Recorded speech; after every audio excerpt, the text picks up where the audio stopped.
Ladies and gentlemen, boys and girls, children 18 plus. You are tuned into the Loan Officer Podcast with me, Dustin Owen, and my main man, JC. John Coleman. Yes, sir. How's it going? Good, man. Amped up, got you wound up, ready to go. Hey, you just pulled the Pull the string. Let me go. Yes.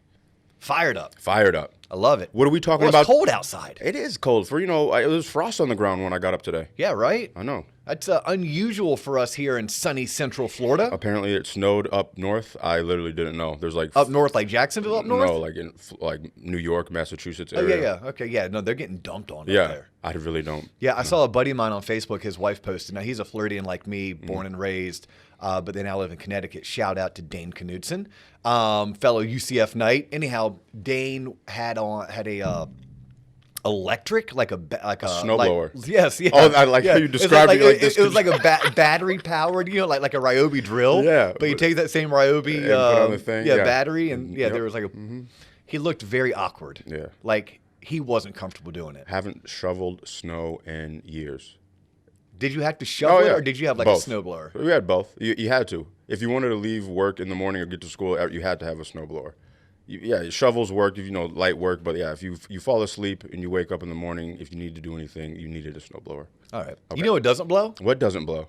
The amount of money loan officers can make. Oh my God, that was How about such that segue? we didn't even plan. That was awesome. That was great. What a segue.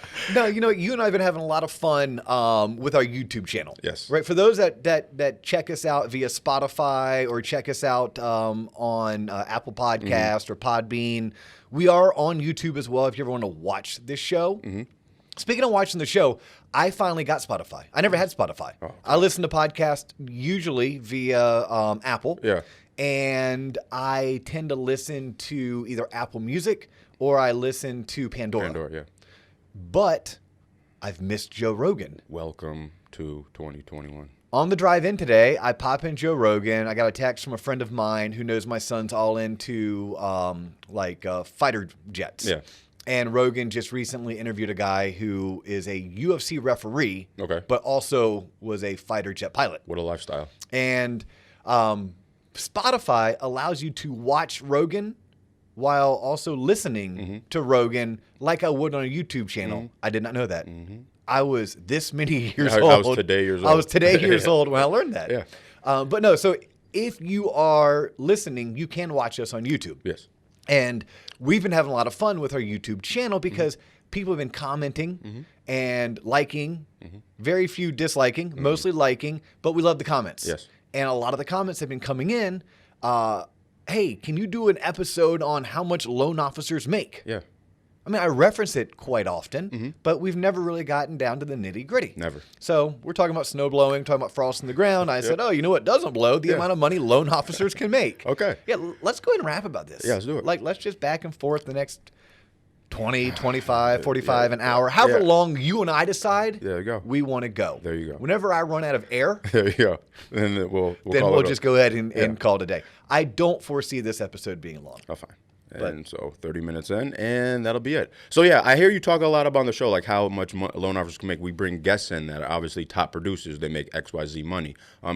Talk about it. Talk about how much loan officers can make. Talk about the ceiling, but also talk about, like, where loan officers can expect to start as well. Yeah, and that's very fair because I do say a lot. Like, we just dropped an episode last week where I'm like, look, you're entering a profession where you can make $250,000, $500,000, $1 million+ a year. A lot of money. By the way, you can. Yeah. I mean, last year alone, I know a handful of people personally that made over $2 million. Not a lie. So you can, but please do understand, those people just didn't wake up, bat their pretty little eyes, and snap their fingers, and voila, they had a W-2 with 6 digits and commas. That doesn't happen. Yeah. Now, I will tell you, it's pretty easy for someone to make $100,000 in this industry, right? 6 figures. Okay. Interesting enough, if someone ever says, "Oh, I can't wait to make 6 figures," that basically means low 100s. Oh, yeah. Yeah, because people who make like 6 figures and their number's a crooked number, like a 2, 3, or a 4, they quit using the term 6 figures. So 6 figures is a little bit of a mental midget mindset, because those people who tend to use the term 6 figures are really talking about low hundreds. That's a great. I just wanted to make six figures. Or, hey, I make six figures. All right, cool. You make 125. 110, 105, 103. Great income, by the way. Yes, not great income. Not throwing shade. No, not at all. Yeah. But just a little food for thought. Interesting. Because the people who are out there making 2, 3, 4, 500, 600, they just quit using the term six figures. So that being said, yes, you can make that type of money, but it is typically the top 1% are making that type of money, the best of the best. The people who have figured out how to dominate being a great technician. So a great technician means you give great advice as it pertains to someone's situation, as it pertains to qualifying for a mortgage. A great technician means you know how to properly structure a file that you don't have loans get denied. Your pre-approvals are ironclad. When you tell someone you can do it, you follow through and you can do it. That's a great technician. You're also a great self-promoter and a great marketeer. That means you have built a name for yourself, a brand for yourself in your local market that people look up to you as the subject matter expert. It also means that you come through, you do what you say you're going to do, you're accessible. Okay, so that's the best of the best. And those people are making six figures plus, right? They're making the 180, the 250, the 360, the 400, the 600, the 900, the million, and some even 2 million. Once you figure out how to make 180, it's actually pretty easy to get to 360. Really? Yeah, because you have to work your butt off to get to 180. But once you get there, keep on doing more of what you were doing. Continue getting better, like working on becoming better at what it took to get to make 180. But then you start scaling by hiring people to join your team, mentor those people, set proper expectations, give them proper training, inspect what you expect, rinse, repeat. Right? Once you start making $180,000 a year, more than likely you are close to being a top producer. If you're making 250, you are a top producer. At that point, you just have to figure out how to become less of a mess. That's when you'll start hiring coaches. That's when you'll start really getting serious about becoming a great leader.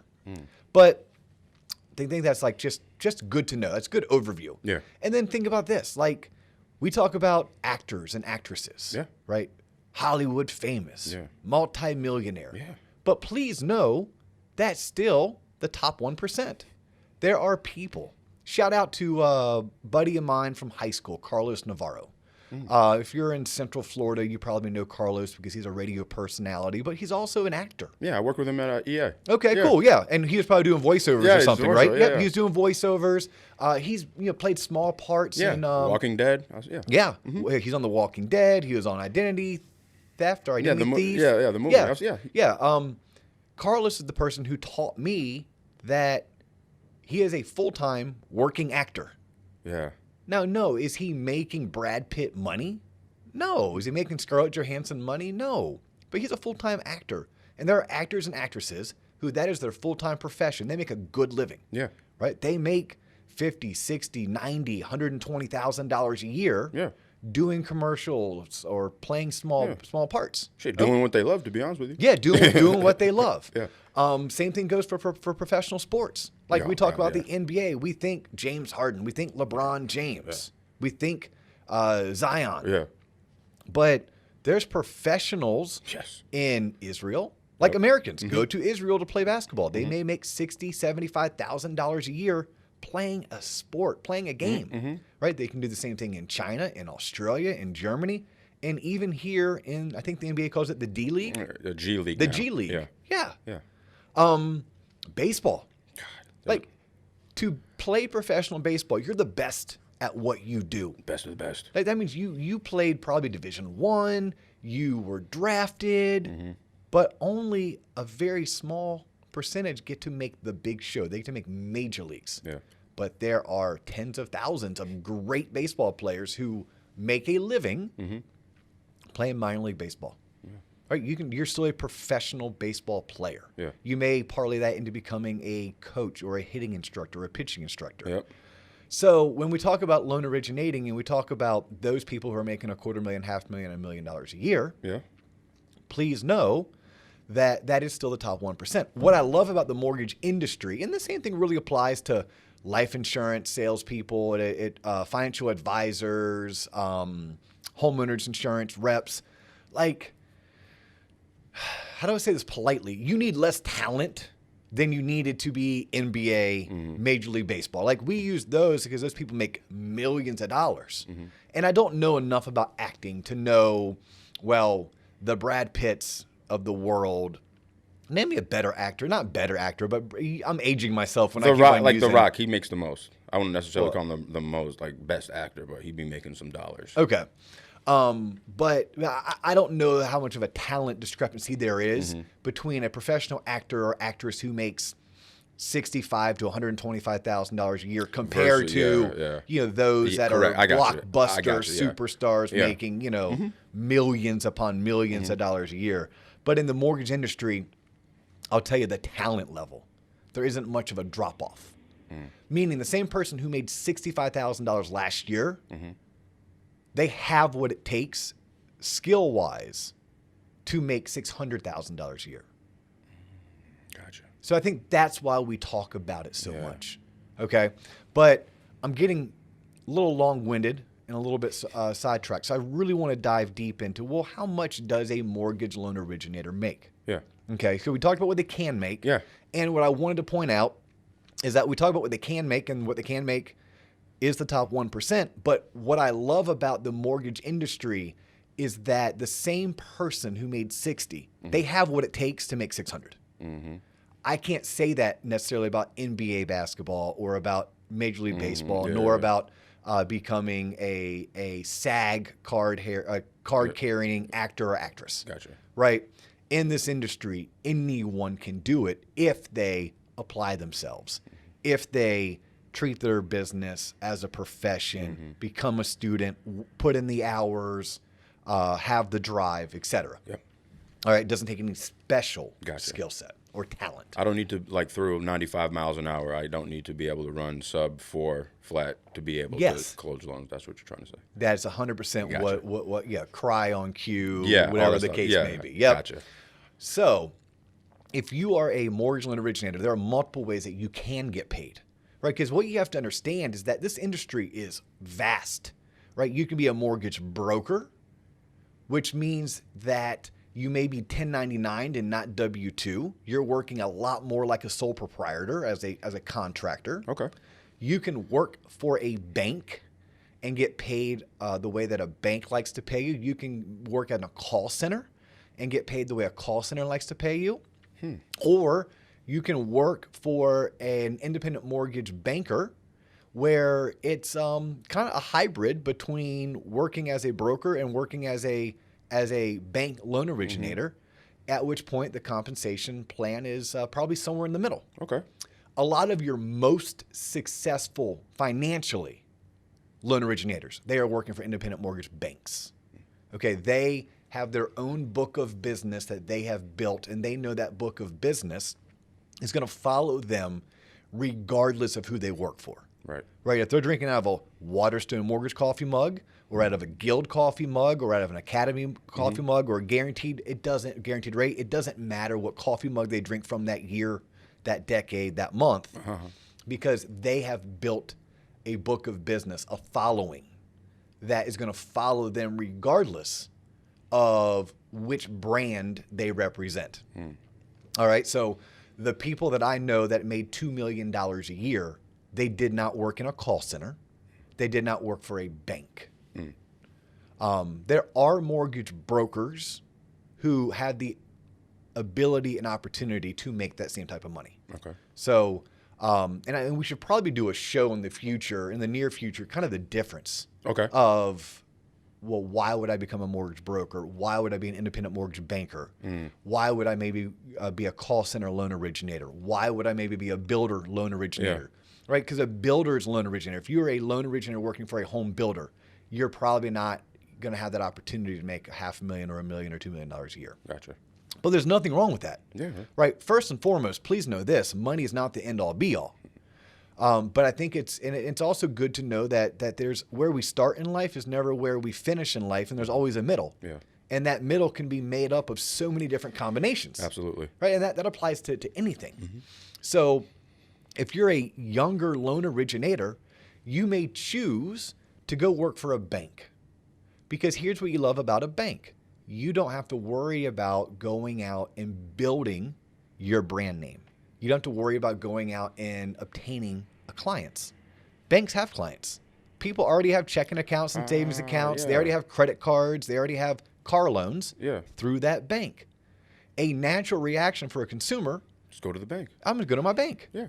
Well, and the bank is going to need someone to greet that person, take down their information, quote an interest rate, gather their information, get it submitted to processing. You may determine, if you're a younger, newer loan originator, that you want to go work for a bank. Maybe you need the experience in order to have the confidence to go out into the marketplace and try to build relationships. That's big, yeah. Right? And maybe that's just your deciding factor. So if you work for a bank, know this. A bank is probably going to pay you a salary, and they'll probably pay you a smaller commission on the loans that you originate. Okay. The commission could be a per file. Hey, I make $500 for every loan I do. Or it could be a percentage of the loan amount. So, hey, I'm going to pay you, John, 0.5% commission, or a 1/3% commission, 30 basis points, 50 basis points, plus a salary of $30,000, $36,000, $40,000, $45,000 a year. Gotcha. At which point, I need you to come in at 8. I need you to leave at 5. Wednesday's a night I need you to stay until 7 p.m. because I need you to call all of these particular clients that are already bank clients and pitch them this particular product. Okay. I need a call log. I need you to go to this event, meet at this bank branch. Yeah. It's you work for the bank. Yeah. You're going to do and say as your manager needs you to do or say. You are going to have call logs. You're going to have expectations you have to meet. Yeah. Hey, John, if you want to leave early on Friday, you need permission. Hey, John, you want to take vacation, you need permission. All that comes with being a bank loan originator. Okay. But what could you make? Well, you think about it. If you worked at a bank, could you close 100 loans a year? Yes, you could. By the way, 100 loans a year, that means you're a top producer, in my opinion. Okay. You start doing 100 loans a year, and you're definitely up there in terms of how good you are in terms of getting business closed. So at 100 loans a year, if your average loan size was $240,000, that means you closed $24 million. Let's say your comp plan was you made 0.5% or 50 basis points. Cool, you made $120,000. Let's say you also got a salary and your salary was $48,000 a year. Well, $120,000 plus $48,000 a year. That means you made $168,000 a year. You were one of the top producers at your bank. Yeah, You're going to get a plaque, you're going to get an award, maybe even a fancy dinner, possibly even a trip to Cabo. okay. Yeah. Now, you're still the top at your bank. So Pareto's principle tells me that only 20% were in that box. There's another 80%. Yeah. So you could have also closed 20 loans that year. 20 loans might have been the minimum for you to keep your job. Okay. Maybe it was 30. Whatever the minimum production limit was, you closed 20 or 30 loans, at which point you still made your base, and maybe your base was smaller because your bank paid you less because they knew you were newer. Gotcha. So your base was $30,000, and you closed 30 loans, and those 30 loans were about $8 million in production. Well, now you made $40,000 in commission to go along with your $30,000 a year salary. You made $70,000. Okay. Yeah. That's not bad at all. No, not bad at all. That's one way you can get paid. Let's go call center. That's more of a bank loan officer. Yeah. Right? That's a good way to get at bats, it sounds like. We always talk about at bats and getting practice if you're newer and kind of looking where to go. Yeah, 100%. Like, look, there's nothing wrong with making a career out of working for a bank. There's nothing wrong with getting your start at a bank, knowing that, you know what, 2 years, 3 years, 5 years down the line, I want to parlay that into something else. Right. Right. At some point, I may want to go out on my own. I've watched financial advisors do that. Right. I've watched buddies of mine. They start off as financial advisors at a company like Northwestern Mutual. And then after 5-7 years, what they realize is that they don't need Northwestern Mutual. They don't need that brand. They don't need the leads that maybe Northwestern Mutual provides. They want to take their book of business and they want to go out solo. Because maybe when you work for a big name, a big brand, the big brand understands that you're getting the business because of the big brand that you're associated with. Yep. Therefore, they don't have to pay you as big of a piece of a pie as they would if you were the one out there making the phone ring. Right. Okay. So yes, it's very strategic, but it also could be a great career move. Same thing applies for credit unions, by the way. So you can be a credit union loan officer. Okay. You can be a bank loan originator. And look, 120, 160 grand is a lot of money. Yeah. You get someone making that type of money, they may stay for life. Right. Someone like me may roll in and be like, bro, do you know if you did that production over here, you would have made 300. Wait a minute. Whoa, and then their eyes are like ding, ding, ding, ding, ding, ding, wide open. Yeah. But, and this is always my big but, my big caveat, but to make that type of money with me, you got to be the one making the phone ring. And I'm curious, you worked at that bank, JC, how much of your business came because of the bank? Oh. Yeah. Yeah, I mean, I'd like to think it was mostly me, but yeah, you're right. I guess a lot of the people were calling me. Yeah. So that's banks. That's how bank loan originators typically get paid. Okay. Call center. Hey, you want to get a lot of at-bats? Yeah. Go work for a call center. Okay. Right? Go work in a call center. What are they going to pay you? Probably somewhere around $36,000 to $42,000 a year plus $50 to $100 to up to $500 per file. Per closing. Okay. Per closing. Man, this is a machine. You are assembly line. Okay, they are making the phone ring. Yeah. You have a headset on. Oh, it's nonstop. You're just hang up. Yep. Next call. The queue. We got to clear the queue, guys. Yep. You're taking information. You're doing quick pre-quals. You're quoting rates, and it's rinse, repeat, go. Rinse, repeat, go. It's a great way to get a lot of at-bats. It's a great way to get used to talking to customers. It's a great way to hear the questions and work on your rebuttals. Hopefully, it's a great way to make a lot of mistakes, learn from those mistakes, and then ask yourself, is this where you want to be? Which it may be, right? Yeah. You may find that you're closing 10, 15, 20 loans a month. I mean, if you're making a $500 per file commission and you're closing 20 loans a month, there's 10 grand. Yeah. If your salary is 40 grand, yeah, you're making 160 grand a year. So I know some people that crush it doing that call center stuff. And if you're built for it and that's your thing, you can crush it. Yeah, you come in, you work your 9 to 7, you're 10 to 8. Yeah. You understand that you get, 2 15-minute pee breaks and 1 half-hour lunch break. Yeah.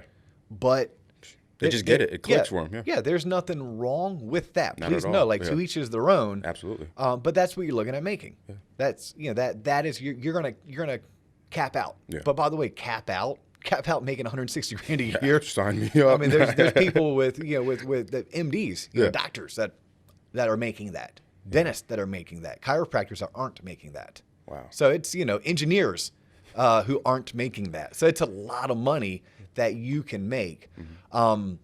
Mortgage broker. Yeah. So a mortgage broker probably, in my opinion, can make the most per loan. Okay. The most. I'm talking 2%. 2.5% of the loan size. Go out and close 4 loans for $1 million and you could make 20 grand. I can't wait, but. Well, just know that the but is it's all on you.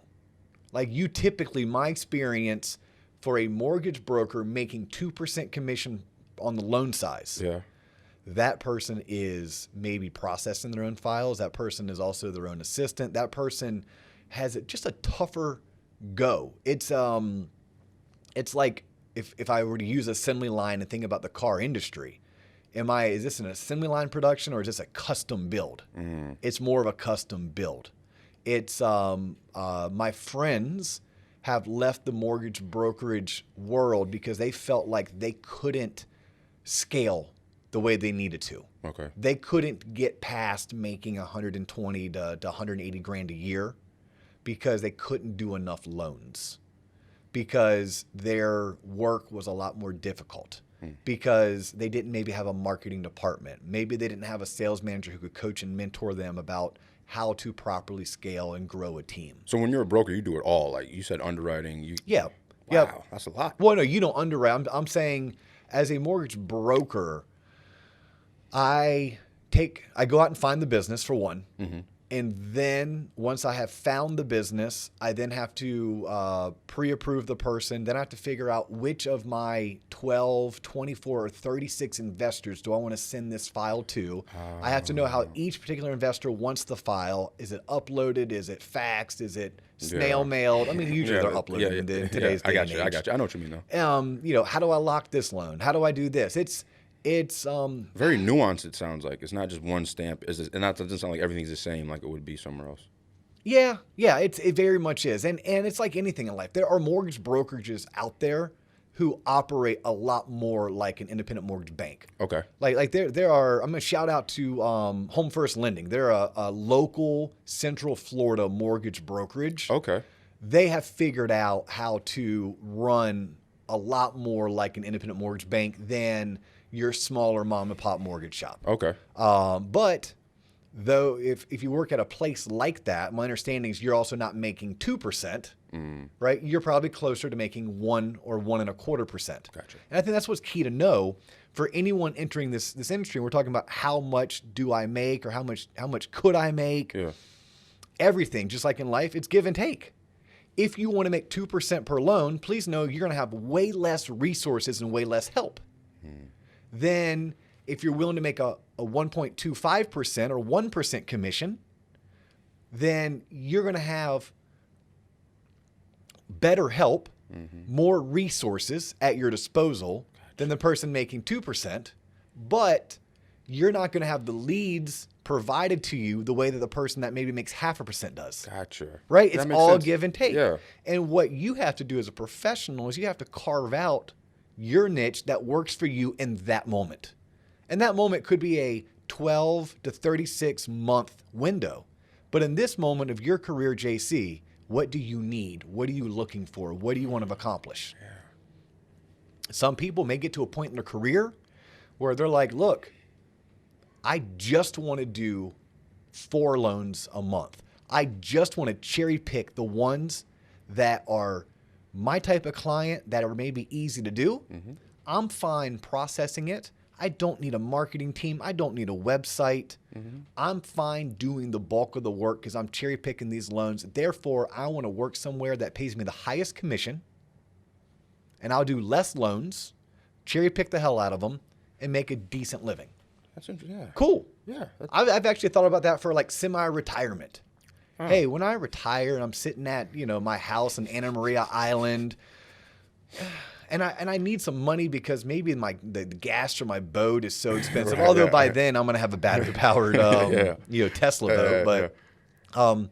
What if I just did like 3 or 4 super easy loans that I cherry picked? Anything hard I referred out, but You can do that. Yeah, and you could do that. I'd be a mortgage broker and I would do that. Oh wow. So it sounds like you could almost start your career and like you can just choose your own path, choose your own journey. You want to go down here for a little bit, dabble in that pool, cool, get your experience, and become this and do that, like going to become a good broker. There's a lot of options. Yeah, So. early on in my career, maybe I was fine making 50 basis points commission, 0.5%, 0.75%. So I went and worked for that real estate company's in-house lender. I have a captive audience of realtors that I get to network with, and hopefully they toe the company line and they refer their home buyers to me. The good news is I didn't have to go out and call on strangers because I worked for that real estate company's in-house lender. But in return, I'm going to make less money per loan, but I'm cool with that. Yeah. Okay. So I choose and have chosen for the past 13 years, I chose a company like Waterstone Mortgage. Right? And Waterstone's not the only company that operates this way. Like I think I've mentioned already on this show. I mentioned Guild. I mentioned Academy. I mentioned Movement. I mentioned Guaranteed Rate. I mentioned Homebridge, like FBC, Mortgage Firm. I could go on and on and on. Independent mortgage banks where we all tend to make 1 to 1.5%. We are W-2 associates. We have 401ks. We have marketing departments. We have compliance departments. We don't have to worry about having to send a loan here to this particular investor and then to send a loan to this particular investor. And how do they like to operate? How do these people like to operate? No, we have in-house underwriters, in-house processors. Okay. But what we do have to do is we have to go out and build our own brand. We have to go out and procure the loan. We have to find the lead. Yeah, correct. And when we do that, we have the ability, I have found, to scale the biggest. The loan officers who choose this type of a setup are the ones that I know that made $2 million last year, $1 million last year, $600,000 last year. Gotcha. Right? And those people weren't necessarily brand new either, right? They had built a database over the course of 3, 5, 7, or even 15 years.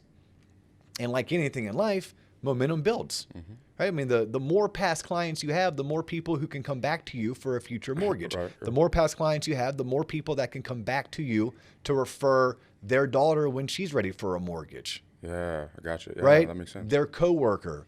The more transactions you've had this, the more realtors in your local community you've gotten a chance to work with, meet, network with, who now can refer you your services. There's the more people you've been able to market to. You've been able to send your videos to and link up with on LinkedIn and Facebook with.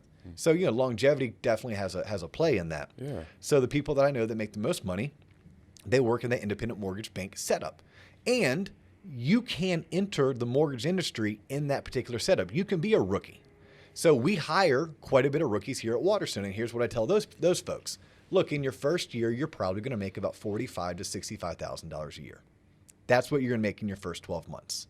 By the way, you're going to make the bulk of that in the last 7 months. My math corrects me. Okay. Yeah, you're 100% commission. Take a big gulp. Yeah, I'm here. Okay. Yeah. Those of us also making this type of money, we're 100% commission. That mortgage broker that I talked about that could make up to 2% or 2.5%, not only are they 100% commission, they're probably 1099, which means that they're a closer to being self-employed. That means they don't have benefits being offered to them by their employer. They don't have a 401k with 401k match. That's part of the give and take. And I'm not saying there's not mortgage brokers out there that are set up differently, because there are, I'm sure. So please, my mortgage broker friends, I don't need a thumbs down or you chiming in saying that, I was wrong. Yeah. I'm just talking about if you're, things that you have to keep in mind when you're looking at the money. Right. The benefit of working for a bank or working for a call center is you are W-2'd. You probably do have a salary, but you're going to have a cap on your income. You don't own that client base. You're not in charge of the book of business. Okay. That book of business belongs to your employer. That phone number belongs to that employer. That website belongs to that employer. Gotcha. When you work in my particular setup, the one that I'm used to, the independent mortgage bank, it's kind of it's a mixture, a muddle of that 1099, I'm on my own lone warrior, or the bank employee, right? We're somewhere in the middle. So I coach younger loan originators, younger in their career, by the way. Hey, look, your first year, anticipate making $48,000 to $65,000 a year, of which the bulk of that is going to come in your last 5 months. The reason why is because you have to build momentum. Yeah, you can't just start. You have to get started. You have to pick up the phone. You have to reach out to your circle of influence. You have to go meet with 60 realtors one-on-one just to find 12 to 15 that A, sell homes consistently, and B, like you. Yeah. And then once you find those people and they start referring you, it's not like someone refers you and boom, you have a sale the next day. They refer you, you might work on a pre-approval, and then 90 days later you see a closing. Right? There's a sales cycle that has to take place. Your second year, you should double it. Okay. You should double what you make from year 1 to year 2. Okay. Right? We had on a rookie loan originator, top producer, Casey McElroy. Yeah. And he went up 300 or 400% year 1 to year 2. Damn. Yeah, he crushed it in year 2. I think of myself as a rookie, and if I'd looked at my first full year, I think I originated close to about 7 or 8 million. Okay. And by my second full year, I did 24 million. Really? Yeah. So is there an average, I know that there's anomalies, but is there an average, a rookie loan officer should expect to close in their first year? You said how much they make, but how much was a good? 30 loans. 30 loans, okay. Yeah, 30 loans. Look, if you do 20, don't beat yourself up. If you do 48, fantastic. Okay. But 30 loans, I think is, because you're going to close nothing your first 3 months. So now you're doing 30 loans over 9 months. All right, well, that's 3.5. Is that right? 9 times 3 is 27. So now you're averaging 3 loans a month for your last 9 months. And it probably won't be that. It'll probably be like 1 loan in month 4, 2 loans in month 5. Maybe then you'll start the 3, 5, 4, 2, 6, closings per month. So 30. Okay. The 30 should be your goal. Anything above 30 means you lit the world on fire. Okay. I mean, Mike Williams is a loan officer friend of mine. 78 loans in 9 months. Nuh-uh. Yeah. For real? Was it 9 months? No, it was 12 months, but 78. Yeah, 78 loans. Shout out, Mike. Shout out to Mike. Yeah. Mike entered the mortgage business, by the way. He left the car industry. He had a cell phone. Same cell phone number that 1,000 consumers had the phone number to. And Mike had a reputation as the guy that got shit done. Okay. If you needed a car, if your brother needed a car or a truck, you called Mike. You knew if you called Mike, he would take care of you. Even if it meant he referred you to his buddy at the local Acura dealership because he didn't sell Acuras and that's what you wanted. Yeah. It was an easy phone call for Mike to make to all 1,000 of those people, letting them know, hey, look, I can still refer you to someone to take great care of you when you need a new truck or a new car. Yeah. But I'm not in that industry anymore. I'm actually in the home loan finance industry. Yeah. Which means I can also, how I helped you with that car? I can help you when it comes to getting a house. That's a good parlay. Yeah, but the dude crushed it. Yeah. But typically, I would tell someone 30 units in your first 12 months, but you should double it in year 2. And then once you get into year 3, it is possible to double once more. Typically, you would look to go up by 50% in year 3, Okay. 20% year 4, 20% year 5, and then your goal would be a 10% increase year after year. Okay. Increase by 10%. Okay. Right? Keep on doing more of what you did, just do it better. And that's how you would go from making, think about this. You made 65 grand in year 1, you made 130 grand in year 2, you made 200 grand in year 3. That's not a bad trajectory. 240 in year 5, 265 in year 6, year 7, you're 300 grand a year. Damn. Like it's doable. Like that's how people do it. But getting started, you have to understand that it doesn't happen overnight, and this is still the best of the best. How are you going to become the best of the best? You may choose to make a career out of being a bank LO, at which point maybe 600, 900, and $1 million is not attainable, right? Maybe your goal at that point would be 160, 180, maybe I can get to 225. Yeah. But you're going to start possibly making 48 to 52. Cool. That's a great living. Yeah. Like think about what cops and teachers and nurses and firefighters all make, all noble professions. Yeah. You too can earn good money in a noble profession, 48, 52, 65. Do not expect to come in and be like, oh, I'm going to make 600 grand. Don't go telling your friends and your spouse, I'll make 600 grand. Right? Think realistically. Hey, my first year, I'm going to make 48,000, 65,000, 72,000. When you walk in the door of your employer, ask your mentor, ask your boss. This is what Mike Williams did, by the way. What has your best done? Really? Yeah. And I told him, he said, I don't want to know the best in Florida. I want to know the best in the entire company. Because he said, that's my goal. That was his mentality. So then you have to ask yourself, what's your mentality coming in?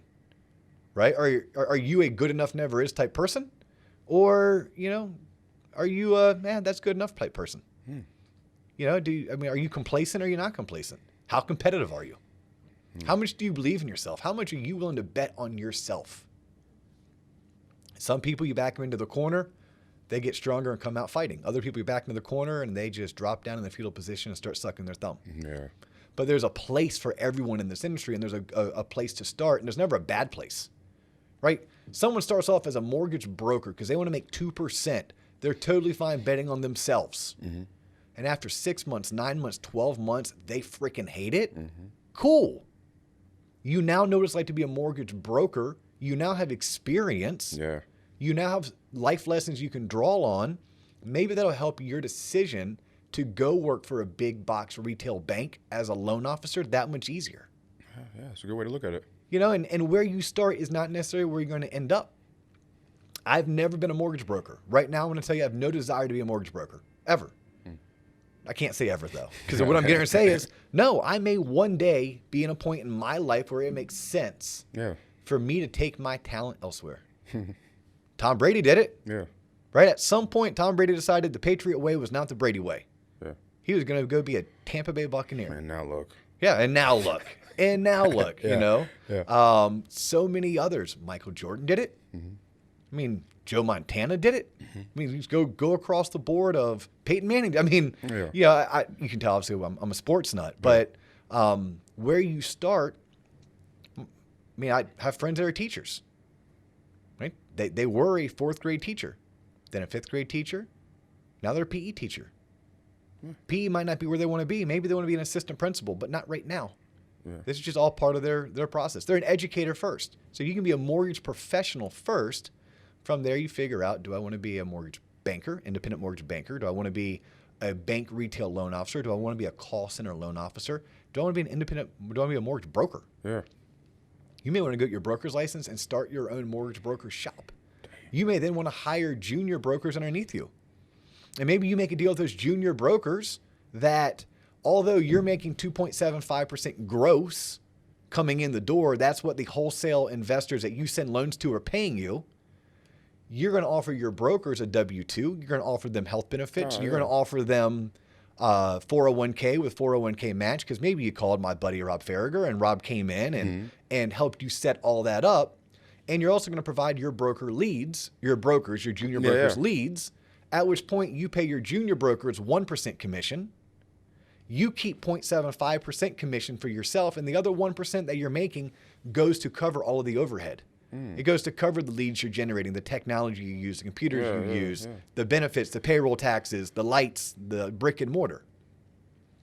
So you can go work as a mortgage broker, not making 2% or 2.75%. You may only make 0.75% because you went to work for another mortgage broker who was offering you all of those services. So like, I don't know if we did the best job of answering how much money does a mortgage loan originator make, but I think the answer is convoluted. It's all over the place. Where are you in your career and where do you work? Yeah. Know that you can make $1 million or $2 million or $3 million a year. But also know that that doesn't just happen overnight and not everyone's going to make that type of money. Yeah. You just have that ability and the barrier of entry is way lower than it would be for so many other professions. Not all doctors make $1 million a year. It's true. In fact, few doctors make $1 million a year. The best of the best. The specialist. They're making that type of money. Or the doctor who is a great business practitioner who learned how to scale. Right? They learned how to turn their practice into a practice that employs 5 other doctors. Because if you're a doctor yourself, how many patients can you really see? Right. But what if you go out and hire 4 or 5 other doctors? Now how many patients can you see? Right. What if you had 10 nurses? What if you had 4 nurse practitioners? Now how many patients? Same thing applies to this particular business. The loan officers who are making $1 million, $2 million, $3 million a year, they could be running their own branches, which means extra responsibility, which means extra skill sets required in terms of leadership. They could have teams. In fact, they do have teams, which means they, again, have extra responsibilities, leadership. They had to study leadership. They had to become good managers. They had to learn how to scale. They had to get out there and make a ton of mistakes. But it can be done. Right. It can be done, but know that you have to start somewhere, and anywhere is better than nowhere. Right. Starting anywhere is better than nowhere. So for all of you that were tuning in to YouTube with the questions in the comments, and you were wanting to know how much do loan officers make, I hope this helped. I learned something for sure. Did you? Yeah, I did. Is there anything that we missed? I don't think so. Covered it all. I mean, I'm sure, but yeah, for this episode, we covered Clear it. as mud. Yeah, I'd say that. Clear as mud. Look, if you have more questions on this, drop us a line. You can always reach out to me. Actually, I took a listener phone call yesterday. Not making it up. Nope. Josh called from New Mexico. 20 years old, studying for his NMLS. Mom's a realtor. Yeah. And just had like 3 quick questions. And you picked up the call. And I picked up the call. Yeah. He called 407-645-6363. If you call that number, I'm going to pick it up. It's that easy. But do us a favor. If you're tuning in for the first time, please like us, subscribe to us, share us. Let your friends know about this show, especially if you like it. If you don't like it, then look, Don't tell anyone about it. Yeah. But no, hit us up on Instagram Yep. at the Loan Officer Podcast, Facebook at the Loan Officer Podcast, LinkedIn at the Loan Officer Podcast. or I'm Dustin Owen on LinkedIn. He's John Coleman on LinkedIn. We'd love to hear from you. We love what we do. We want to keep on doing it, but we can only keep doing it if the audience continues to grow and continues to be interactive with us. Yes, sir. So hopefully I answered a lot of questions pertaining to how mortgage loan originators are compensated. But if you have follow-up questions, feel free to reach out. If you want to point out where I was wrong, fire away. I'm more than willing to accept your critique. Yeah. But that is all the time we have for today. He's John Coleman. I'm Dustin Owen, and you have tuned in to the Loan Officer Podcast. Peace. Deuces.